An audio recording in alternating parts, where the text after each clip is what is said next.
د هیلو وړانګه رادیويي ډرامه د ټولو د کامیابی او خوشحالۍ ملګری.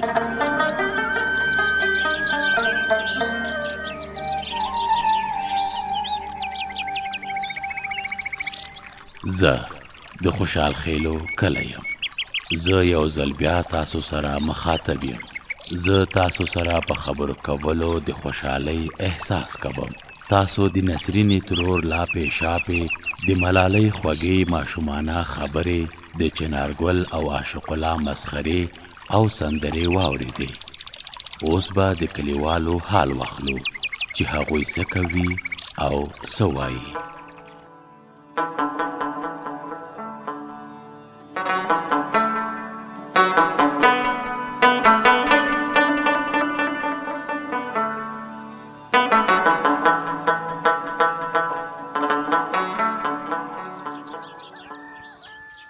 ملالۍ تا چای بس که؟ هو څنګه لالا یو پیاله مې اوس که نور نسکم. ملالۍ لورې په دې خلطه کې در سره څه دي؟ پلاره د رخ ټوټې دي. د رخ په ټوټو باندې څه کوې؟ وی نوکۍ ته نه جوړم د کلي جنکو ته یم ښیم چې نوکۍ داسې جوړیږي. ناوکۍ خو به ودوئ هم سندرې به هم ورته وایئ. هو سندرې ورته وایو چمبه ورته وهو. چې داسې ده هله ورشه نو هغه دي ماشومان دې خوا راګوري لکه چې تا ته ناستې دي. ښه ده زه به ورشم. پلاره نام خدای دې وي ملالۍ ډېره تکړه ده. د کلي ماشومان یې داسې ورته خوشحالې دي چې مه کوه پوښتنه. السلام علیکم. وعلیکم سلام. امیده بخیر راغلی. خیر اوسې. دلاور خان کاکا مه خوځېږه زه د سنګین تر څنګ کښېنم. کښېنه همغلته زویه سنګینه زویه چای ورته واچوه. په سترګو. دلاور خان کاکا څنګه یاستئ؟ په کلي کې مو خو زړه تنګ شوی نه دی؟ نه امید جانه ولې به مو زړه په تنګ وي؟ خپل کلی مو دی د کلیوالو د کور ودان وي نو موږ سره ډېره مینه او اخلاص کوي. ډېر ښه راته ګوري. پلار مې ښه وایي موږ ټول دعاوې ورته کوو. په کلي کې ایله د ژوند په خوند وپوهېدو.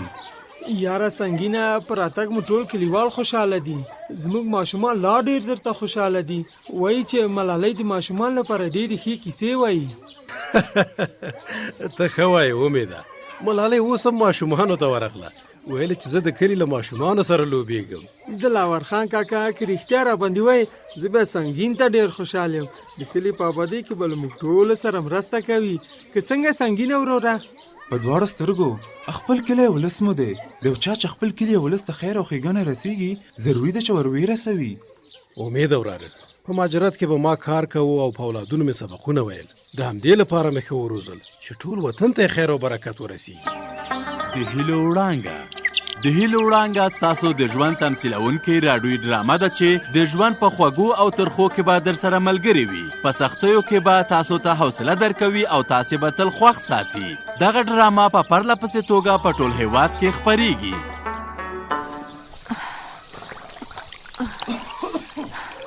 هغه ده همت خانم راغی. غرمه م نږدې ده وږی شوی به یي. پلوشې او پلوشې څه وایې وسړیه دلته ستا جامې مینځم. جامې پرېږده ډېر سخت وږی یم. ډوډۍ او قطق دې تیار دي او که نه؟ هر څه تیار دي. لږ صبر وکړه چې دا جامې په تنه باورې کړم بیا به ډوډۍ درته تیاره کړم. جامې به وروسته په تنه باورې کړې. اول ما ته ډوډۍ راوړه چې ډېر وږی یم. سمه ده هلته دلته د انګړ په منځ کې په دې کټ کې کښېنه زه ډوډۍ او کتغ درته راوړم. هله لږه بیړه پرې وکړه ډېر سخت وږی یم. خیر دی چې لږ نور هم وږی شي ډوډۍ به م ښه در ولګېږي. ته نو د مړې خېټې خبرې کوې. زما له لوږې نو په سترګو تور او سپین را روان دي.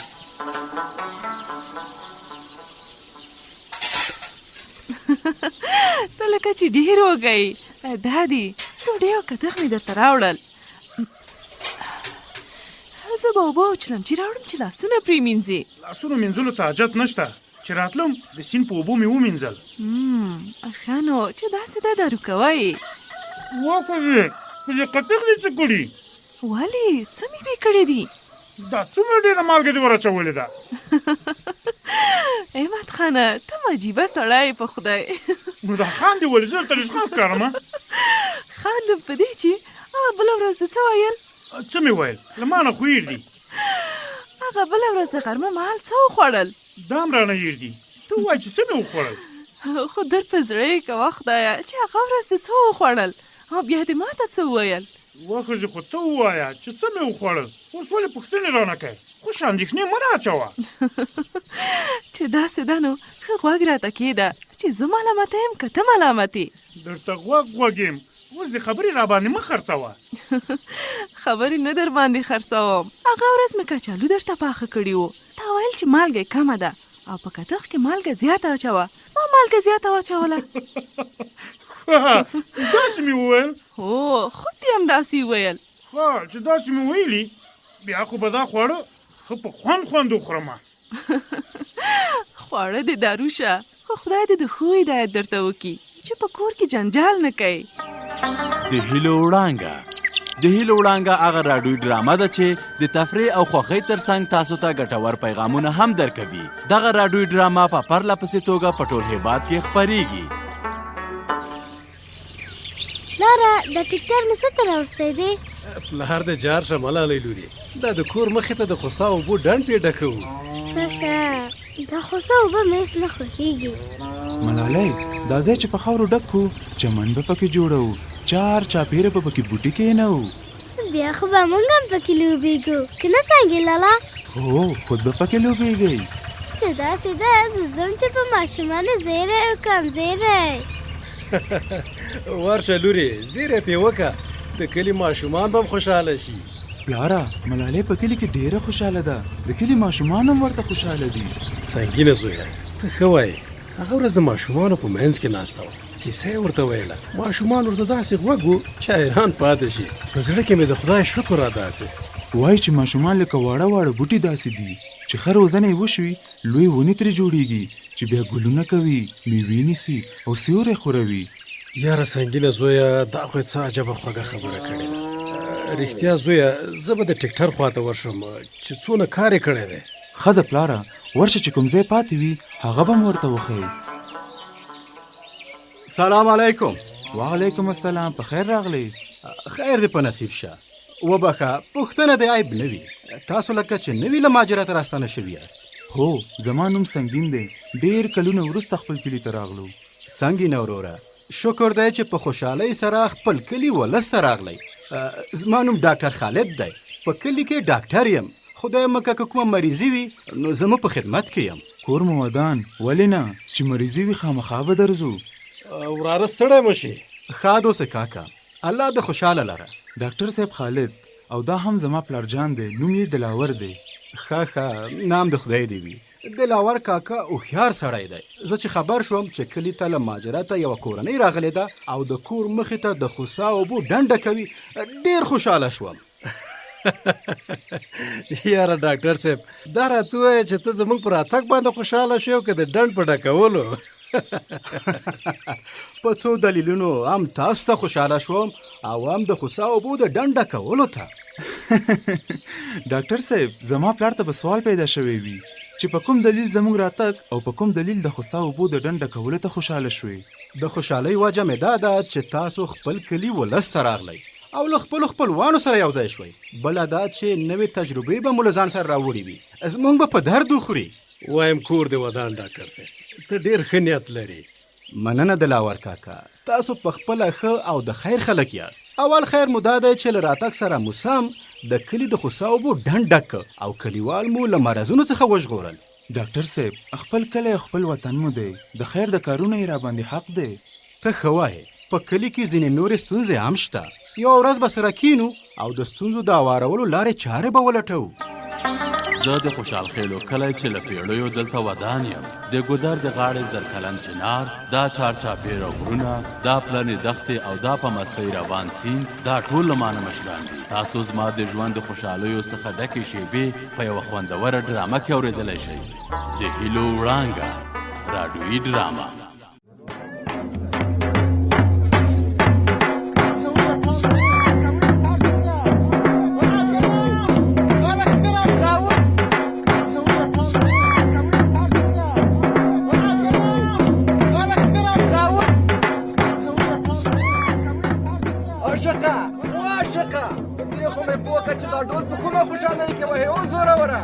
یالي ګله په توده کې به سړه نه راولې اتڼ ورګډ شه او سړي دې وغورځوه زوروره دا خو راته ووایه چې څه خبره ده اشار ده که د چا واده ده او که کومه بله پېښه شوې ده د پېښې خبره به وروسته په خپله واورې اوس یې پوښتنه مه کوه بله دا چې د پېښې ته خبرې خو اوس دې مازغه کار نه کوي ورته مې مازغه را خلاص که چې په خبره مې سر خلاص شي په اتڼ کې به مې خوند پیدا شي ورځه د اتڼ میدان ته ورګډ شه چې کله مې ډول په مستۍ راشي لکه وږی زمری وغړمبېږي په خپله به دې مازغه خلاص شي وخالي اشوک ښه دلته وایي دومره پوښتنې څه مانه لیونیه راځه چې په اتڼ ورګډ شو ماته مصیبته ته مې خبره په ډانګ مه وهه چې په یوه خبره دې سر نه وي خلاص هسې بې ډوله ګډېدل څه مانه بې ډوله ولې ګډېږو ډول خو دا د عاشق په اوبو دی که نه چې ګوتې ورخطا کي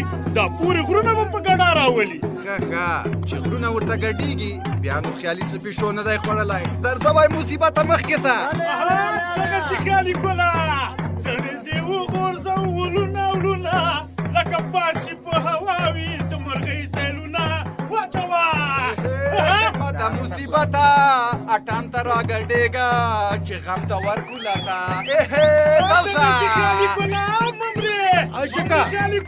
عاشقه دا ډول دې لږ غلی که چې په خبره سره پوه شو مه کوه پلاره پرېږده چې لږ ډول وکړي زموږ وینې ایله اوس په مستۍ راغلي دي د پلار بچیه ډول خو چا وړی نه دی چې یو ځل په خبره سره پوه شو بیا به ډول درته ووایي که نه حاجي شیرین خانه زه د ډول په شوق کې تللی وم دا څه ګوړې شکرې ورولې وا مې نه اورېدل ما ویل چې خبره څه ده چې ډول ته اړم یې او درګرده ډنګوي اوس به نو خپله خبره وکړم ای خلکو زما غږ اورئ اوري خبره دې کوه خبره دا ده چې دا څو ورځې وړاندې له ما نه یو څه ورک شوي دي ډول مې ځکه وهه چې د خپلې ورکې اعلان وکړم څه شي ورکه غوا میږه دې ورکه ده او که د سلمانۍ بکس نه غوا میږه نه ده د سلمانۍ بکس هم نه دی و خلکو یو من مینې وریجې رانه ورکې دي نو ته څه وایې چې وریجې به چا وړي وي که پیریانو دیوانه وړي وي او که بنیادمانو دا نن اعلان ورته کوم چې زما وریجې دې راوړي که نه نو څه به وشي که نه نو دا به وشي چې له هرې وریجې به یو لړم او یو نری مار جوړېږي د وریجې غله ته به ټک ورکړي او بله خبره یې کومه بله خبره دا چې غل به راته معلوم شي رسوا کوم به او په خلکو به یې زنځیر او زولانه کوم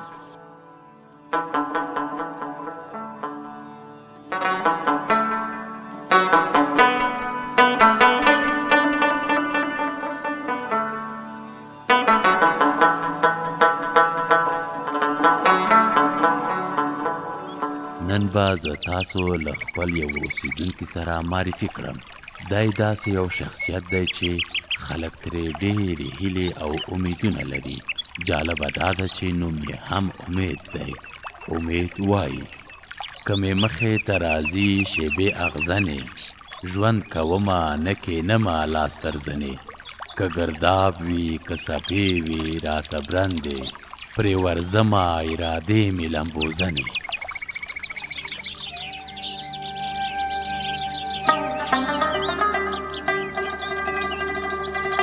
د هیلو وړانګه رادیویي ډرامه د ټولو د کامیابی او خوشحالۍ ملګری